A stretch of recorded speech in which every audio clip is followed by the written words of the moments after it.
Okay, welcome back to Pick Me, Choose Me, Podcast Me. It's me, Haley, today, and Shelby is back. Hello, everybody. Get a few things off of our chest before this episode. So, you're an absolute nerd when your cousin brings you her pharmacology textbook because you think it's going to be a fun read. So I've now got Shelby's pharmacology textbook just because she thinks I'd enjoy it. Yeah, a little bit of light reading for Haley. Yeah, and you know what? It's not really surprising as I'm a person who has read a surgical dictionary for fun. So, I'm a fun person at parties. Shelby, you're lucky you got episode 3 instead of episode 2. Yeah. Episode 3 is a lot more interesting. It is. I'm excited. I hope you guys like what we've got planned. Shall we start at the beginning? We shall. So I just wanted to make the comment that we see Meredith's Dartmouth shirt a lot. And even though it's not really mentioned directly in the show so much at this point, we know that's where she went to school in Stanford. But do they ever address where O'Malley and Alex went to school? Alex went to a state school, didn't he? I think so. But we don't know where O'Malley and Izzy went. I don't know. I'd need to a rewatch. I'll take note of that next time it's mentioned in the series. Yeah. I don't know. Yeah. But I just want to say, in this situation, I would want to kill my roommates too.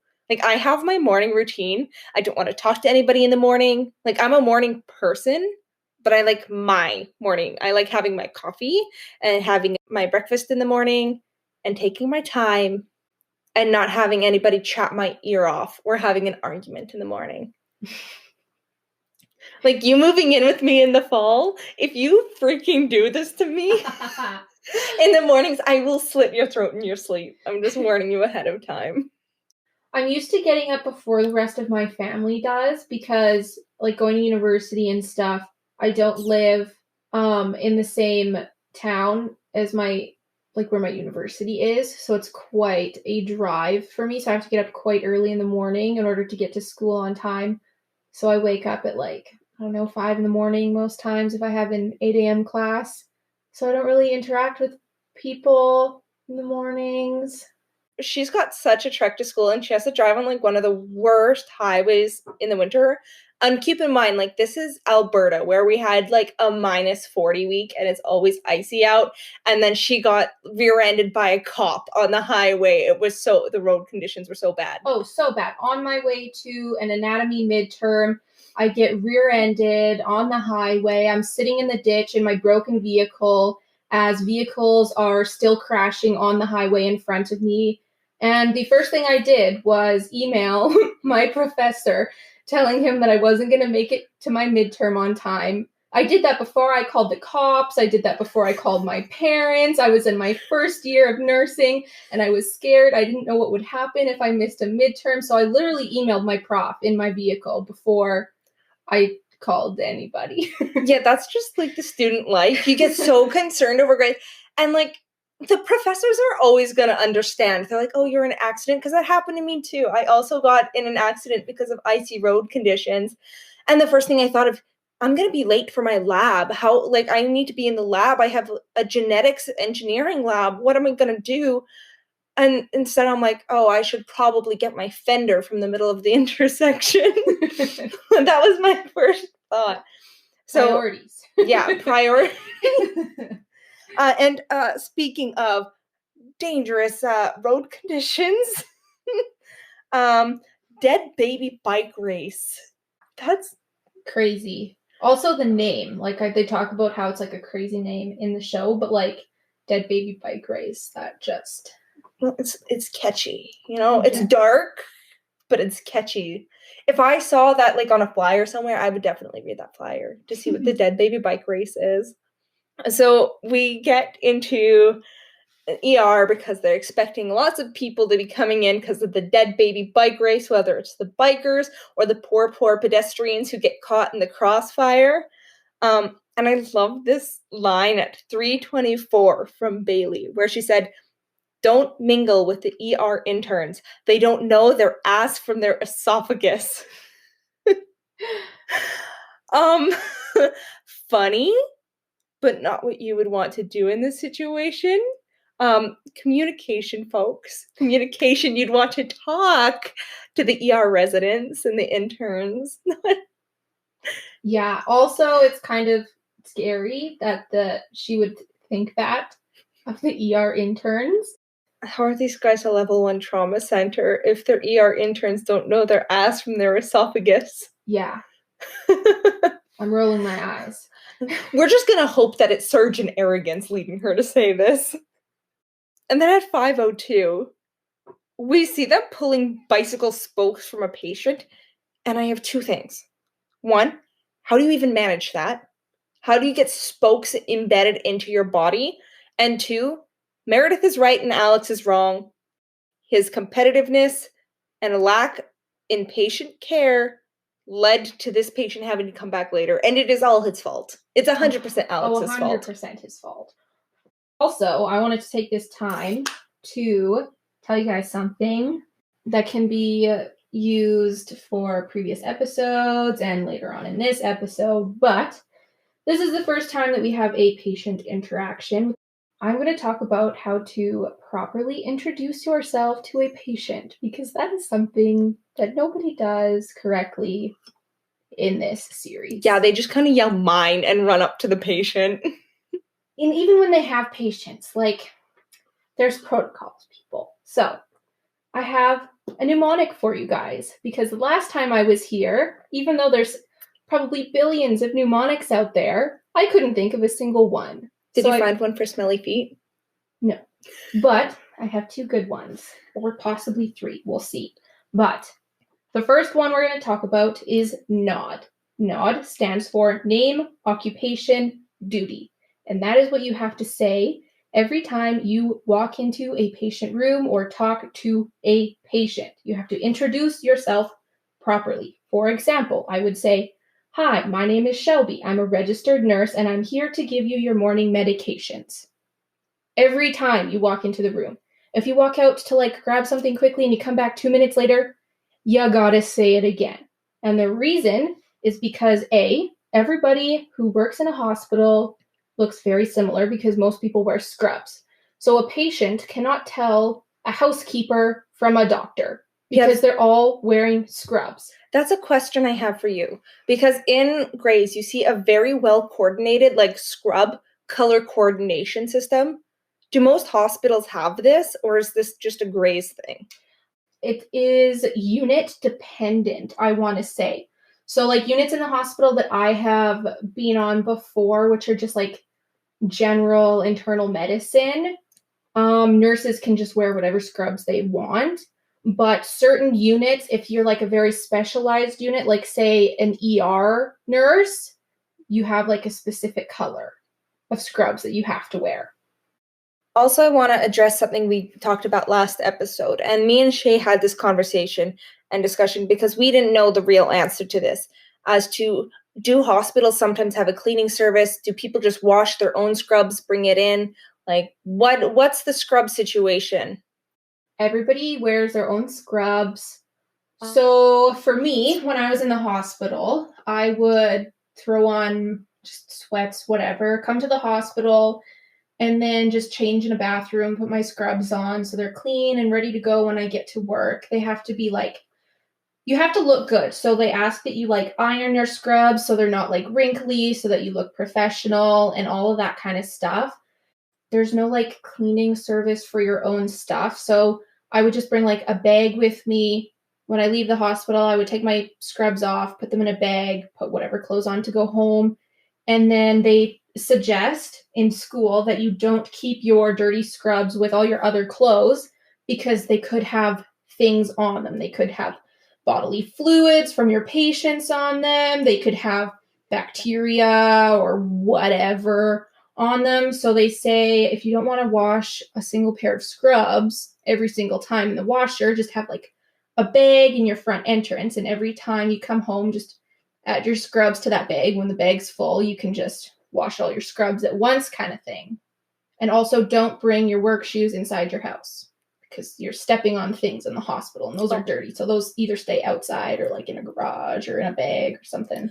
Yeah, I'm going to say that hospital janitors are some of the most underrated people in the world. 100%. Housekeepers, like / janitors and all that kind of stuff. I'm like so thankful for everything that they do. Yeah, I'm going to take a moment to shout out because right now we're still in the middle of the COVID-19 pandemic, that people are praising the doctors and the nurses, as they should. But our janitors and our cleaners and our kitchen workers, they all need a shout out too, because they are working so hard. It makes me sad because there's so many different kinds of healthcare workers in hospitals and other facilities. And for the most part, in like the news, they always talk about doctors and nurses. And there's so much more to it. It's such a diverse team. And everybody else, I think, deserves more credit. All hospital staff, they're so important, even if not all of them are named and appreciated all the time. We see you and we appreciate you and all the hard work that you do. And at least in this episode, the storylines are a little bit more intermingled than episode 2, because there was like hardly any character interaction in episode 2. So it made it a little bit difficult to break it down. But George, oh, what a sweetheart. So Mr. Mackey hitting on George, it makes me wonder, Shelby, how often do you get hit on or get inappropriate comments from patients? Well, I have a few stories. So it's super inappropriate for patients to say any form of like sexual whatever to healthcare workers, as it would be inappropriate for healthcare workers to say anything like that to patients. But that doesn't mean that it doesn't happen. So when it does happen, you just have to be point blank. Like, you just said this, it made me uncomfortable. Please don't say it again. Small compliments, totally fine. I had some guy tell me that he loved my glasses before and it like suited my face. And that's like a really nice compliment to hear. Thank you for telling me that. I've also had a patient, he did not want to take his medication. So I said, what can I do for you so that you will take this medication? And he said, well, maybe if you could take care of me down there, I will take my medication for you. And I've heard stories of nurses walking into patient rooms in the middle of the night to check on them, and they've had a significant other in the room with them doing the dirty on the table with a curtain between them and another patient. I'm pretty sure this has happened in Grey's Anatomy too. Doing it in the room. No, please don't do that. We don't want to see that. Yes, we see people's junk all the time, but we do not want to see people's, like, that's, no. Please, please don't do that. Keep your coitus to yourself. Yeah. The transplant list that Mr. Mackey is on is usually so long that people die before their transplant. And I was going to look up this one research paper that I wrote, but I ran out of time. I wrote a report on artificial organs because before I was studying biological sciences, I was in engineering, which I ended up hating because I hate mathematics and all that junk. But I was in the biomedical biomaterial stream, and that can be geared towards creating artificial organs. So 3D printing organs, implanting them with your own cells to lessen rejection, and that's what my paper was on. And that could be a huge contributor to reducing rejection rates in patients, but also saving patients who die waiting for transplants. And right now, Mr. Mackey is in that situation where it's looking like he's going to die if he doesn't get that transplant soon. And hundreds of thousands of people die waiting for kidney transplants, especially. Those are the highest rates of people needing transplants. But as we'll see in later episodes, you're allowed to donate half your liver to save a family member needing a liver transplant. And we'll see this later with Meredith's dad. And in the US, you can do that to save an alcoholic. But in Canada, they will not allow you to. If you are a match and you can donate half your liver to save an alcoholic relative, they still will not let you because that patient is still considered high risk and they will not risk a healthy person in order to save someone who might just ruin this organ again because it is major surgery. So that's something I just wanted to talk to because sometimes the healthcare laws are different in Canada and the US. Also, one thing that I wanted to talk about right at the beginning of George and Mr. Mackey's interaction, we see the patient whip out a cigarette and start smoking in the hospital in his patient room. That is such a big no-no. I get anxiety every time I hear about people doing this or see it. And the reason is because each patient room, wherever, or, some rooms have multiple beds in them, they all have oxygen hooked up to the wall. Because if your patient needs oxygen, you just connect the tubing to the wall and away you go. But when you have oxygen and then you have an open flame like a cigarette, it goes boom. That is why you're not allowed to smoke in hospitals. You go boom.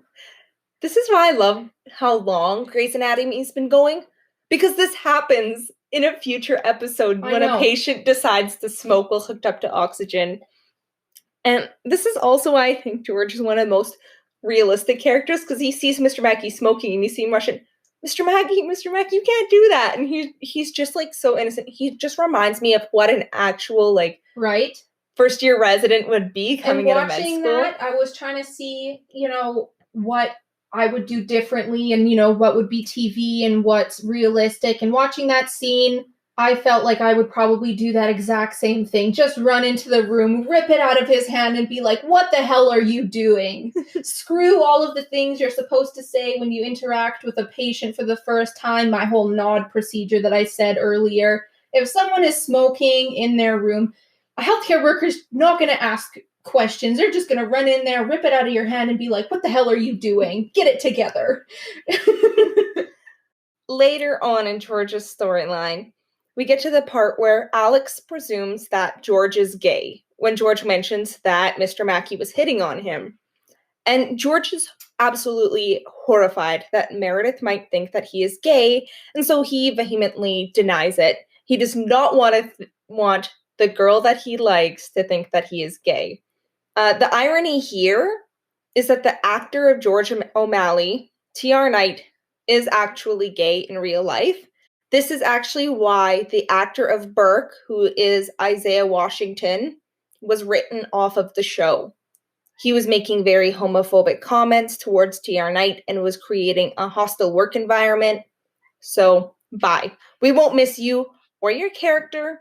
We are accepting of all people in this podcast. Kat, you are not coming in this room no matter how much you scratch on that door. Bye to you as well. So the last thing I want to say about George's storyline in this episode is what I felt in my heart when Mr. Mackey got emotional when he found out he was getting a liver and how appreciative he was.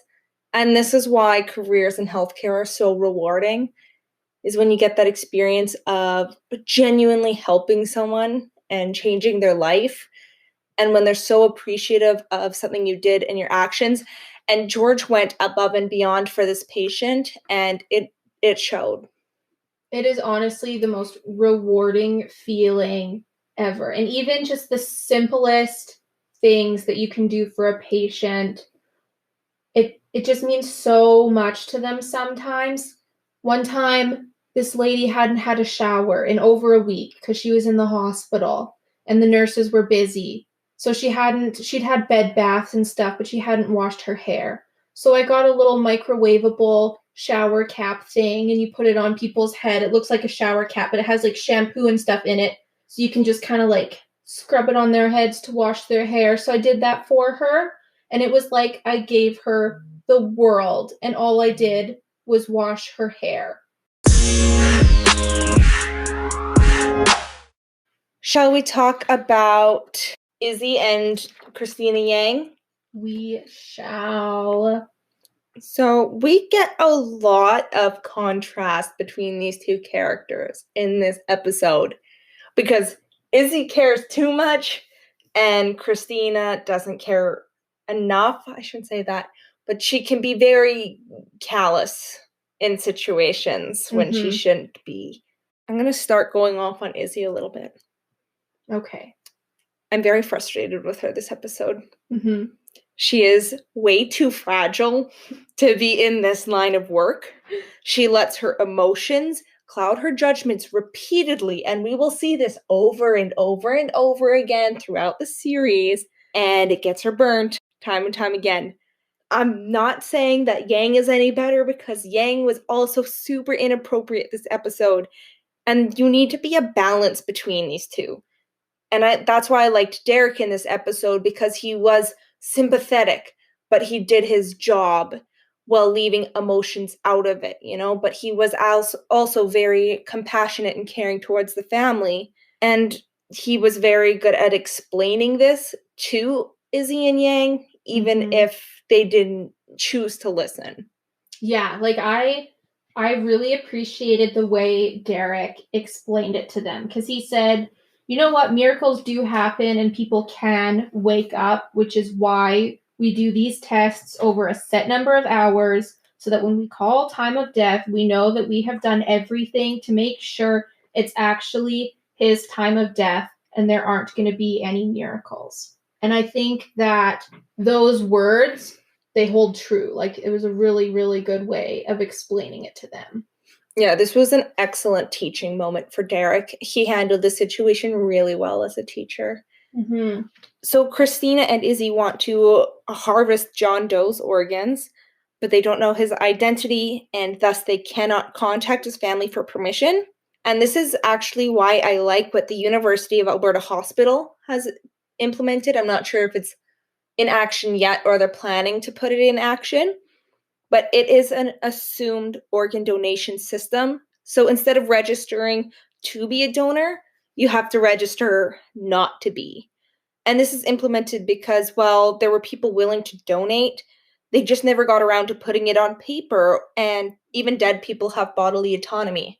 So you can't just take organs even though someone's brain dead. And that's why we can't just take organs when we need them.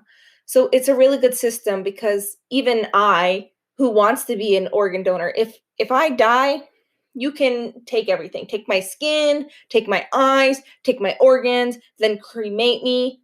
But I don't have it on paper because they didn't ask me when I got my driver's license. Right? And if I don't have my license on me, then my organs can go to waste. If I'm dead, I don't need them anymore. Take it. I'm the same way. Like, when I got my license renewed last month, the ladies asked me, do you want to be an organ donor? I was like, yes, I do. She's like, can I see your healthcare card? I was like, no, because I didn't bring it. I didn't think about bringing my healthcare card to the registration and insurance office to get my license renewed. If I'd have brought my healthcare card, I would have gotten it on my thing, but to think of it at the time, of course I didn't. So I'm the same way. I'm willing to donate everything, but I don't have it in paper. Yeah. I don't have it on paper, so I'm putting it in podcast. Take everything. I don't need it no more. What am I going to do with my eyes? Then cremate me, though, because I don't want to be, like, all discombobulated in the ground, Yeah. Just cremate me. Okay, so they finally get a hold of the wife, and Izzy looks more upset than the wife is when they bring her into this room. And yes, sympathy is necessary, but you also need to be strong for the family too. The family shouldn't have to comfort you over the loss of their family member. You should be like Derek in this situation, where he's handling this appropriately and professionally and compassionately. Yeah. I wanted to add something to that, because I 100% agree with everything that you're saying. And especially in healthcare, you have to realize that it's okay to not feel bad. And that's something that my professors tell us all of the time, sad things are going to happen in the hospital, but you should not feel bad when you aren't sad about them. Because if you were emotionally attached to every patient and you felt every bad thing that happened, burnout would happen so fast and you would not make it that long. You physically and mentally and emotionally could not do it, which is why you have to stay emotionally distant from your patients, which Izzy Stevens does not do. Also, I wanted to talk about how Izzy Stevens always says, well, not always, but in this episode, she keeps saying, I just want him to live longer. I just want him to live longer, longer so he can get his family here, longer so that we can do the organ donation, just longer, she keeps saying.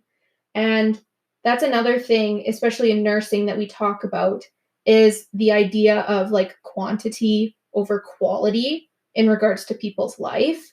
And we especially see this in places like palliative care, where elongating someone's life doesn't necessarily mean that they're going to have a better life. And this is like that philosophy of healthcare course we were both registered in and both decided we didn't want to take over this spring, as I actually read a few of his assignments and that readings before. But that's when it brings up that big debate of patient autonomy. And we'll get to it later when there's an episode of conflict between Owen and Teddy when the patient wants to do end-of-life care, because the patient's decision in this is so important on whether they want to go through the painful dragging on of treatment if it might not help them, or if they just want to live their life to the fullest while they can and have it shorter. But brain dead patients don't get that choice. They don't have the voice, and that's why it's so important to have these discussions with your family at home so they know exactly what you want to do at the end of life care. They want to know if you want to remain on machines, and it's so important to have these conversations even if you think that it will never happen to you, no matter how young or how old you are. I'm 21 and my parents know absolutely what I want, what I would want for my funeral, what I would want for end of life care, what I would want if I'm on life support. And these conversations are so important because it also takes so much stress off of your family after something like this happens. So they don't have to be making these decisions and having these big internal conflicts of trying to figure out what you would want. I want to say that Yang is also so on the opposite side of Izzy that she is like a cold dead fish, acting like she's incapable of sympathy. Have some tact, Christina Yang. When she says, I can't talk to the families of patients, that is your job, Christina. That is part of your job. You better freaking learn how. Mm-hmm. Have some tact. So, do you want to donate his eyes? Like, come on. Yeah, and I think that Bailey handled that situation really well too. Like, kudos to her, because she could tell that Christina was a little bit emotional when she left the patient room. And, she was point blank with Christina, like, you're going to have to do this. You have to go back in there. But she also wasn't harsh about it. So there's my props to Bailey. Can I go back and talk about some of the procedures that they were doing? Yes, absolutely. Okay. So the time, I think, in the episode was around like the 8-minute mark-ish. And Christina and Izzy were in with John Doe at the time. And they were doing his little exam. And so you can see Christina has a cotton swab and she's like rubbing it on the John Doe's eyelids. And she says, absent corneal reflexes.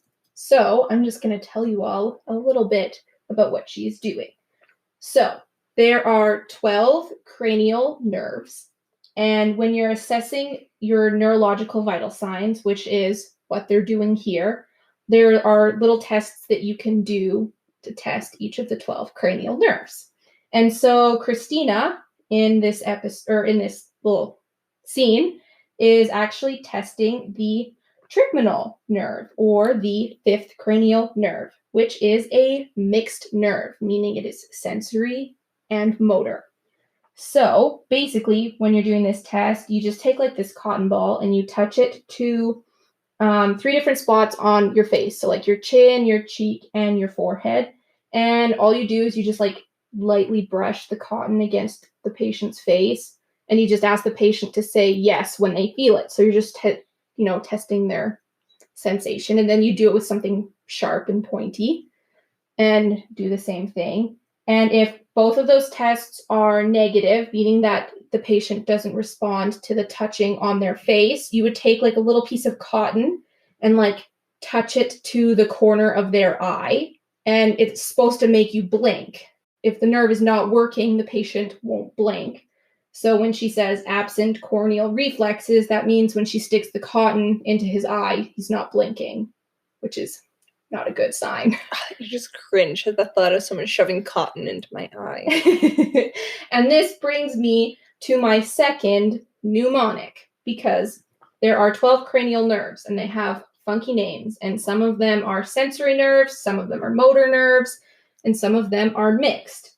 So there's this great mnemonic that I use to help me remember which ones are what. Some say marry money, but my brother says big brains matter more. The words that start with S are sensory, M is motor, and B is both. There's another handy mnemonic for you guys. I actually knew that one because I'm literally in the middle of a neuroanatomy course right now, and I have to go through the painstaking process of remembering it. Thank God all my exams are open book for this course with everything that's going on because I have it written down in my notes. I'm like, thank God I don't have to memorize all the cranial nerves. Yeah, they're fun. And then the only other test in this episode that I wanted to talk about was when it's the same scene, and you see Derek rubbing his fist on the patient's sternum. So this is called a sternal rub, and he is testing the patient's level of consciousness. And this is like a very uncomfortable thing. Like if you push on your sternum even lightly, it hurts. So if a patient is faking being unconscious, if you like do this motion, they're going to yell and they're going to tell you to stop. So this is a good test to see the level of consciousness of your patient. So he's, digging his fist into the patient's sternum and they're not doing anything, which means generally not good things. I have a funny story about that. I told this to Kenny once because I knew about this and he didn't believe me, so I did that to Kenny once. It even pushing lightly, like it is very uncomfortable. So this is part of what you would call a Glasgow coma scale, which is basically just the hospital form of rating on a scale of 3 to 5 on how conscious or unresponsive you are. So in this case, the patient is totally unconscious, zero anything going on. So he would be a 3 on the Glasgow coma scale, for anyone wondering. Educational and entertaining. New advertisement for the podcast. I do like how they finish up Izzy and Yang's storyline and what Yang says, and how she talks about how each collector represents someone who will live. And it's always terrible and tragic when someone loses their life, but they saved at least half a dozen others. So please, when you register for your new license and register to be a donor, there is a donor shortage right now because people just don't think to register. They don't think to actually put this down in paper, and every single person counts. And then I liked that they had the show of patient care when Izzy and Christina decided to stay behind and help sew up the patient for the family. They chose to personally do that. Yeah, I thought it was a really good scene in this episode, especially for Christina, because for the rest of, previous parts of this episode, she was very harsh and showed little empathy. But this was a good scene for her where you can see she is a human being and she does have emotions. She just bottles them up a lot. So it was really good for her character to let all of the viewers see that she is a human being. And this is why Christina is one of my favorite characters throughout the series, because she can come off as very cold, and she can appear this way, but she really is a deep emotional person. She just is very selective about how she shows it, and I think she uses her dark humor and she uses her stoicism as kind of a protection mechanism for herself. And I'm really glad that Yang got her redemption a little bit this episode. Do we just have Meredith to talk about now? I think so. Again, we have a patient hitting on a doctor. Cringe. She probably also shouldn't be talking about her coworkers with a patient, and she's being way too flirty with him. I do not blame her because he's very cute, but I also do blame her because she's a doctor and she needs to be professional. It's one of those scenes where I just have my hands to my face no matter how many times I watch this, because it's so cringeworthy when you see Derek watching and he storms in and you're like, oh. And Derek saying, I don't get jealous. Okay, Derek, whatever you say. Whatever you say, because you were one of the most jealous people. Oh, I can't. Meredith almost beating up douchebag Alex makes me smile every time. I love this scene so much. Everything about it. And leave before I let her beat you up with her tiny ineffectual fists. I love that line so much. And of course he walks in the room and he's got his little smirk on his beautiful face and just Derek.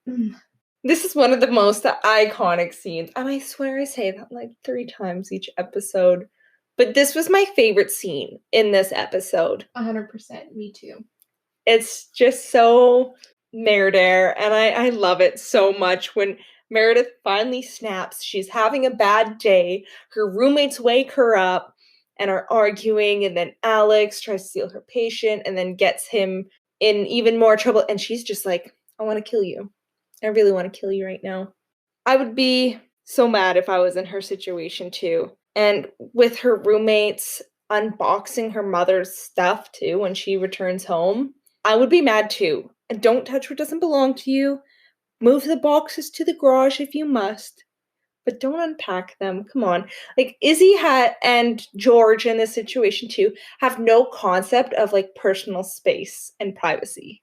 Yeah, like they mean well, but they don't understand how infuriating it is when someone goes through your shit. Don't go through my stuff, please. Oh yeah. Even if I'm not hiding anything, it could be like harmless things, but like don't touch it. It's mine. Yeah, exactly. That's me too. So that's just kind of like icing on the cake for her that day. She just had a rough day. She had the surgery stolen out from under her after all her hard work of convincing Burke and sexually harassing him in the bathroom. And Burke, I love that scene too. And my favorite thing that he says is whip it out or get out. I love that too. I love that line. That's such a good one. And then I also love the line when they're back at the hospital the next morning and Alex, Christina, and Meredith are waiting for the elevator. And Alex makes another sexist comment. And when they say, I think I'm going to become a lesbian. Me too. And I think that's a thought that every woman has had when a man has made inappropriate comments at one point or another. And you're just like, I'm done with this. Can we just not anymore? And even Alex's response to them, the way that he acts after they say that, where his eyes kind of linger on them as they're walking away, you know exactly what he's thinking in his head. Oh, he's like, the things that I could do with the two of you if you were actually lesbians. And even though he doesn't say anything, he's so good acting out this character that you can just see what he's thinking. Oh yeah, you want to slap him through the screen. It's so easy to forget when you're watching later seasons how much of an ass season 1 Alex is, and you could just kill him. He's so annoying. So then Viper comes back in the next day, Meredith's original patient that kissed her, and he collapses. And I just want to make a comment on the videography here. That dramatic slow motion when he collapses and she calls for help and she looks up dramatically. Oh yeah, that's 2000s videography for you. Shayla's rubbing off on you. I know. Also, when she hops on the gurney, that's the badass that I want to aspire to be. I also loved Bailey going off on Viper's friends when they go to update them on the patient. Oh my god, it's so inappropriate. But I love Bailey saying what everybody wants to say in this situation. Obviously, you can't actually say that because you can't make these types of assumptions about people. But Bailey. I love it. I also love when she goes off on Alex right before they start surgery on Viper because he wants to be in the room and she's like, no, you fucked up. I heard about you from everyone else who is in the emergency room. Get out. Yeah. And she calls him out in front of everybody and he looks pissed about it. But I loved that. You know what? I always love and respect someone who's not afraid to call people out when they need to be called out. Derek coming after Meredith makes me swoon. When he goes into the room and he's talking about how it's not just about the chase and he likes her tiny and effectual fists. Derek melts my heart. Everybody needs a Derek. Everybody deserves a Derek. His little smirks. I know. His twinkly eyes. Those baby blues. Is this sexual harassment? In the end, you get to them watching the surgery tapes all together in the living room.